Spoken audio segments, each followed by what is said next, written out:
Sevgili seyirciler, Sabah Episeri markasıyla markalaşarak marketler zinciri haline gelen ve 13 şubeye ulaşan Sabah Episeri'nin hikayesini öğrenmek üzere şimdi yeniden Fransa'dayız.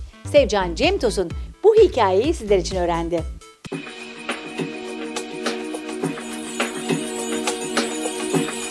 Avrupa'daki vatandaşlarımızın pek çoğu işçi olarak gittikleri o topraklara girişimcilik ruhlarını da taşıyarak ticarete atıldılar ve önemli başarı öyküleri yazdılar. İşte o öykülerden birini de çocuk yaşta gittiği ve dilini bile bilmediği Fransa'da perakende sektöründe yıldızlaşan Çetin Bolatoğlu yazdı. Uzun yıllardır gıda sektöründe hizmet eden Sabah Episeri'lerin kurucusu ve yöneticisi Çetin Bolatoğlu'nun başarı hikayesini getiriyoruz ekranlarınıza. Sabah Episeri adıyla kurduğu marketler zinciriyle 32 yıldır bu sektörde hizmet veren ve bugün 13 şube sayısına ulaşan Bolatoğlu'yla 18. Paris'te bulunan şubesinde buluştuk. Hem başarı öyküsünü dinledik hem de faaliyetleri hakkında bilgi aldık. Sevgili izleyenler, Sabah Episeri'lerin Şapel şubesindeyiz bugün. Yanımızda markanın kurucusu ve yöneticisi Çetin Bey var. Efendim merhabalar. Merhabalar, hoş geldiniz. Hoş bulduk, çok teşekkürler. Nasılsınız? Bir iş göreyim, siz nasılsınız? Çok teşekkürler, bizler deyiz. Çetin Bey, çok güzel bir başarı hikayeniz var. Uzun yıllara dayanan, çok uzun yıllardır da gıda sektöründesiniz. Biz sizi tanıyalım mı öncelikle? Evet, 1987 başlandı. Paris 11. Paris'te. Birinci bakamız orada kurduk. Sonra da tabii ki abilerimle yardımcısı öğrendim, büyüdüm. Mesleğimi çok sevdim. Ona göre yani 13 tane şube ettik. 12 tane depomuz yani 13 tane oluyor.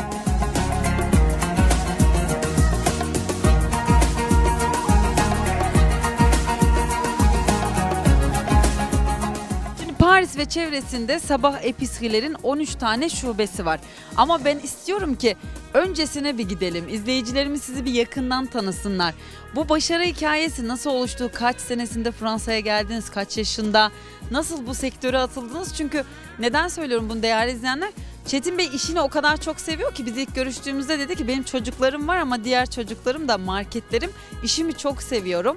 Hep de böyle devam edecek. Severek yaptığım için bu başarı. Ben de istiyorum ki izleyicilerimizle bunu paylaşalım. Çünkü siz çok renkli, aynı zamanda çok doğal bir kişisiniz. Teşekkür ederim. Ben 1980 senede Fransa'ya geldim. Tabii ki babam bizi buraya gönderdi ama çok az hatırlıyorum. Abilerimle geldim buraya.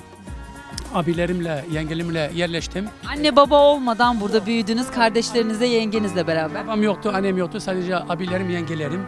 Aynı evde belki derim 12 kişiydik çünkü zor zamanlarda.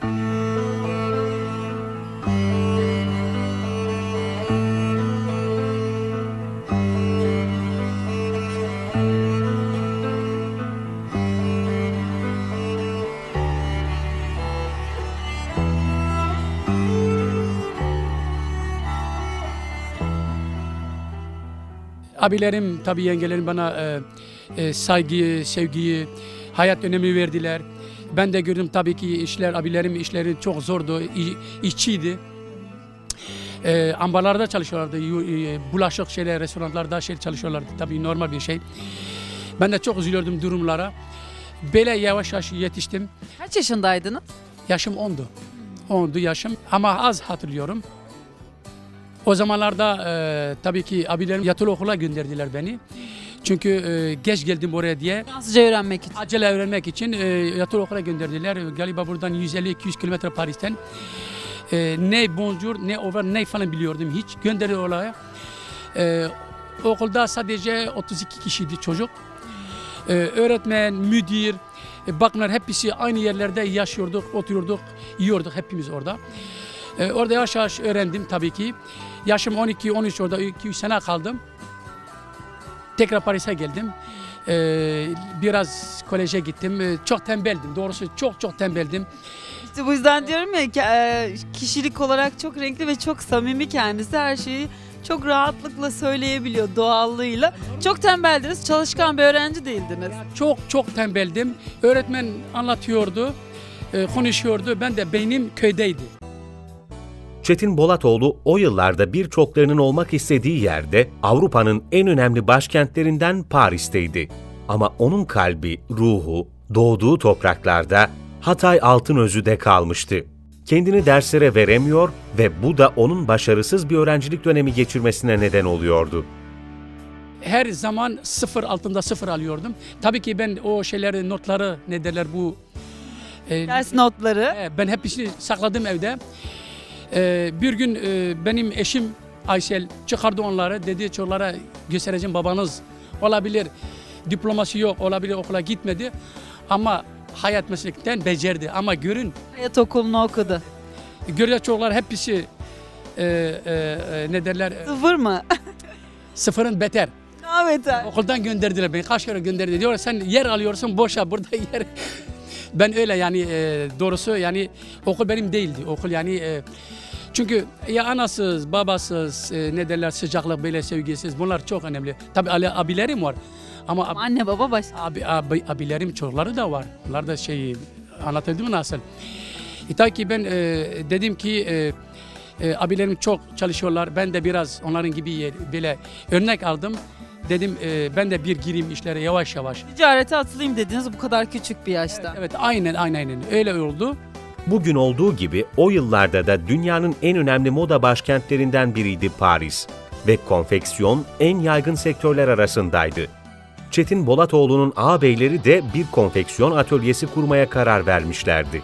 Abilerim tabii ki restoranlardan sonra küçük atölye aldılar.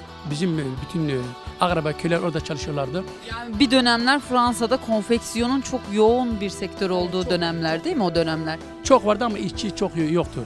Ona iyi bir işti. Ben de okul çok yakın bizim atölyelere. Yemek saati yemek yemiyordum. Gerçekten okulda yemek yemiyordum. Para meselesi tabii ki. Ben atölyeye gidiyordum.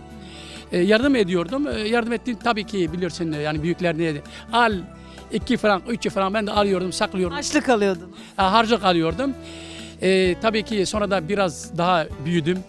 Zamanla bütün gömlekler, fazla gömlekler, böyle şeyler, bayan elbiseleri alıyordum, okula gidiyordum. Öğretmenlere satıyordum. Ticaret hayatınız böyle başladı değil mi? Gidiyordunuz oradan aldığınız kıyafetleri abilerinizin konfeksiyonundan satış yapıyordunuz okulda. Evet öyle başladı yani öyle. Çünkü arkadaş sınıfları en iyi markaları vardı. Kafelere gidip yemek yiyordu. Geziyor tiyatro, havuzla gidiyordu, her yere gidiyordu. Ben gitmiyordum. Para durumu. Yani ona böyle yani bu duruma ben düştüm. Ticarete, acile para kazanmak. Zor şartlar altında. Para basit kazanmak yani.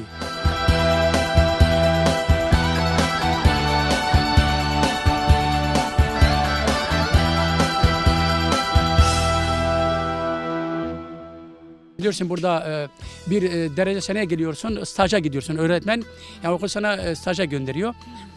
Ben de bankaya gittim. Çünkü benim hesap vardı bankada.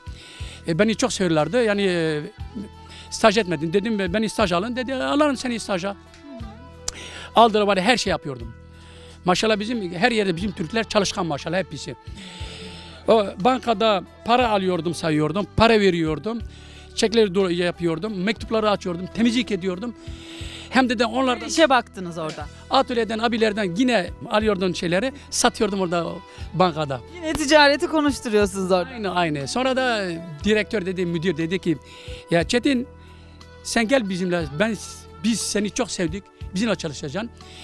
Getir evraklarını dosya doldurduk. Baktı evraklarda kart séjour. Nationalité Türk dedi yok biz alamayız seni. Çünkü Fransız kartı olması lazım. Nationalité Française. Yani değerli izleyenler Fransa'da oturma kartı değil de Fransız vatandaşlığı istediler tamam. Eskiden öyleydi ama şimdi kanun değişti tabii. Eskiden böyle. Neyse bu duruma yani yetiştik. Bu duruma yetiştik. Sonra da tabii ki abilerim konfeksiyon çok yorucuydu. Çok tozdu. Dediler ki biz biraz değiştirelim bu şeyi. Ama bizim mahallede Paris'te orada bizim komşumuz vardı. Hani küçük bir cadde ama caddede bizim sadece köylü oturuyordu yani. Baktık her zaman da bu bakkal kalabalık dedik ki ya bu adamlar çalışıyor biz de onun gibi yapalım. Aynı şey gidip oradan bizim akrabaları gönderiyorduk. Malları kartonla falan alıyorduk toptan şey. Bizim dükkanda onlardan daha ucuz satıyorduk. Yani biz kaybediyoruz. Niye? Müşteri... Zarar ederek bu işe başladınız yani. Aynen. Müşteri tabii ki koparmak için ve zaten kartonların üstünde yazıyor. Fabrikası kim, telefonu kim, adresi her şeyde. Öyle yani başlandı. Tabii ki abilerimle birlikte. Büyük abilerim. Birlikten kuvvet doğar. Siz ailenizle beraber bu işe girmişsiniz. Onların da desteği var. Aynı birlikte yürümüşsünüz. Yine aynı değerli izleyenler. Biz diğer şubeleri de gezdik. O şubelerin hepsinde de aileler çalışıyor. Bu şekilde ilerliyorsunuz. Akraba, yeğenlerim, kardeş falan yani akraba.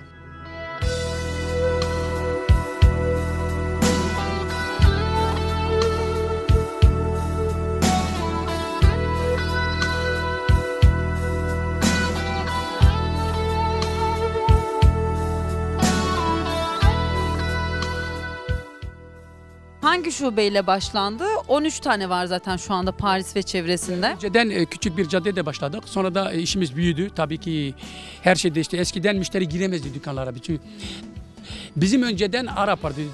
Bunlar bizim aynı şey ama Arap. Onların şeyleri vardı. Ne derler böyle dolap vardı. Yani müşteri giremezdi. Sipariş ediyordun kapıda. Gidip hep reyonlardan topluyorsun. Müşteri orada satıyorsun. Müşteri girmek yasaktı. Biz de aynı sistem yaptık onların gibi ama zamanla dedik ki yazık ya. Müşteri görmesi lazım, alması lazım. Dokunması lazım. Okuması lazım tabii ki, okuması lazım demek. Kaç senesinde başladınız tam olarak? 1987. Tam küçük bir cadde. Sonra 1988 biraz daha ileride dükkan aynı caddede daha büyük. Sonra 1992 büyük Saint Antoine'da aldık abilerimle. Sonra 94'te marşede, köşede büyük bir orada pazar vardı. Yani yaklaşık 32 senedir bu sektörün içerisindesiniz. 32 sene evet kesinlikle.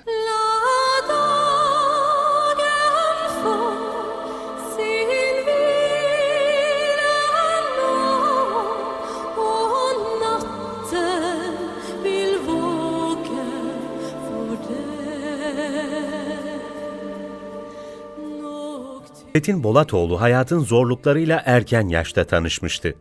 Çalışmak, para kazanmak ve hayatta başarılı olmak için çok uğraş verdi.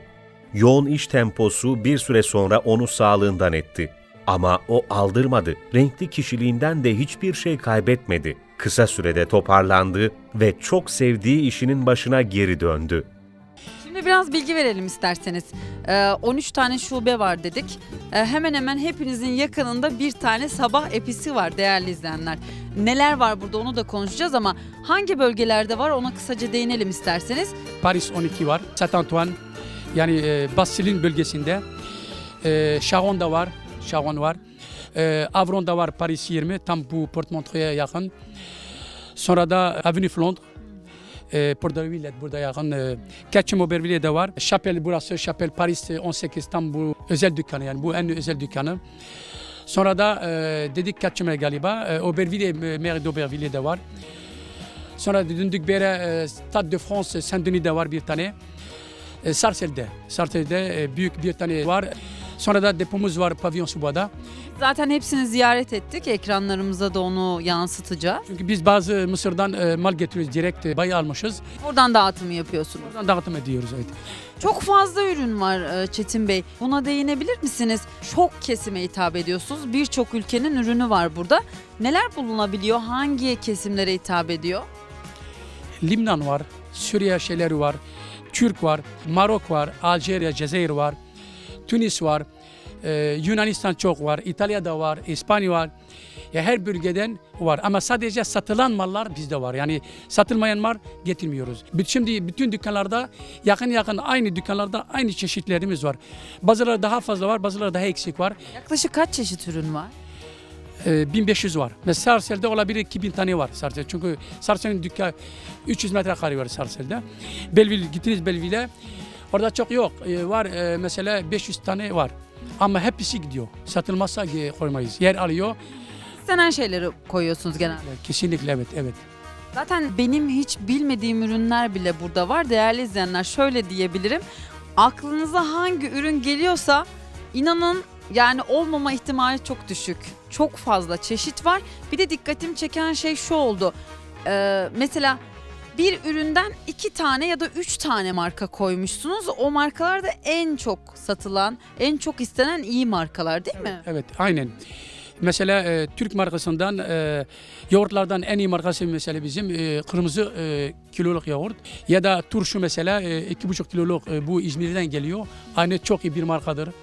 Ama biz 10 marka Türk aynı şeyden yapmıyoruz. Sadece en iyisini seçiyoruz, dükkanda koyuyoruz. Bazı müşteri daha ucuz arıyorlar ama biz yapmıyoruz. En iyisini yapıyoruz, daha iyi. Ama şöyle dikkatimi çeken ikinci şey de bunu cidden söylüyorum değerli izleyenler. Geldiğiniz zaman da göreceksiniz. Sizin fiyatlarınız en iyi markaları koymanıza rağmen çok düşük. Bu normal çünkü biz toptan olarak bu sistemi biz yapıyoruz. Yani Aynı zamanda toptancı olduğunuz için kendi marketlerinizde de kaliteli ürünleri çok uygun fiyata koyabiliyorsunuz. evet, aynen. Müşteriye kazanmak için, müşteri bizde zaman kalması için bu politike, bu sistemi yani kullanıyoruz. Yani kar marjı düşük olsun ama sürümden kazanalım diyorsun. Hem de zamanla yani oldu 30 senelik mesela bin şükür daha şey yapıyoruz. Aynı sistem kalırsak, aynı fiyatta kalırsak mesela çok şey olmasın. Galiba daha 20 senelik gideriz inşallah. Daha çoklarını da görürüz dilerim ki siz böyle işinizi severek yaptığınız sürece, sağlık verdiği sürece Allah daha da ilerilere gidersiniz bence. Kesinlikle başarılarınızın daim olacağını düşünüyorum ben. Şimdi şöyle diyelim, hangi günlerde ve hangi saatlerde hizmet veriyorsunuz? Tabii ki belki marketlere göre değişkenlik gösteriyor olabilir. Evet, aynen. Bazı marketlerimiz tam pazar ortasında bulunuyor diye biz mecburuz erken açıyoruz. Mesela bazıları saat 8.30 açıyorlar sabah ama erken kapatıyor saat 8.30, akşam kapatıyorlar. Bazıları Şapel gibi saat 9.30 mesela sabah açıyoruz ama akşamlar geç. Saat 22.30 akşam kapatıyoruz. 7 gün ama değil mi açık? 7 gün. Bütün marketlerimiz hepsi 7 gün açık. Kesinlikle evet. 32 yıl önce küçük bir marketle sektöre giriş yapan ve bugün 13 şube sayısına ulaşan Sabah Épicerie, Paris'in en işlek noktalarında hizmet veriyor. Perakende sektörünün deneyimli ismi Çetin Bolatoğlu, bir bölgede market açmadan önce iyi bir gözlem ve araştırma yaptıklarını ifade ediyor. Marketlerinizin genel olarak baktığımızda mevki itibariyle çok işlek caddelerde sürekli bir geçiş var, sürekli alışveriş yapan insanlar var. O yüzden özellikle seçtiniz galiba. Evet, yani düşündük. Zaten tecrübeli olduğumuz için bir marketi açmadan önce biz mahalleyi gezeriz. Bakana kadar o kadar millet var, popüler, ona göre açıyoruz yani kesinlikle. Yoksa böyle boştan açmıyoruz yani. Hesaplıyoruz, açıyoruz. Bütün marketlerimiz nerede popüler varsa orada açmışız hepsi. Efendim ben çok teşekkür ederim programımıza konuk olduğunuz için. Çünkü siz çok fazla ekranı sevmiyorsunuz. Bir de değerli izleyenler, benim Türkçem çok az, ben konuşamam dedi kendisi. Beni almayın Sevcan Hanım. Gayet de güzel konuştunuz. Kendinizi de açıkladınız. Çok doğal bir şekilde. Ben başarılarınızın devamını diliyorum. Umarım ki çok uzun seneler bu şekilde başarınız devam eder ve bu doğallığınızı hiç yitirmezsiniz.